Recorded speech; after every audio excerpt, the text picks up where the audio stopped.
ఎన్నికల కోసం సీఎం చంద్రబాబు చేసిన పనితో ఏపీలో ప్రమాద గంటికలు మోగుతున్నాయి.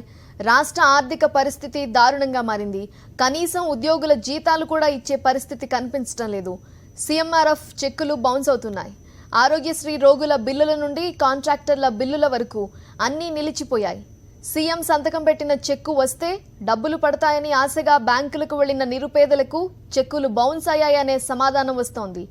చిత్తూరు జిల్లా నరసింగరాయనుపేటకు చెందిన కోటమ్మ అనే మహిళకు అలాంటి చేదు అనుభవమే ఎదురైంది. ఆమె ఇచ్చిన సీఎంఆర్ఎఫ్ చెక్కు బౌన్స్ అయినట్టు బ్యాంకు సిబ్బంది చల్లగా చెప్పారు.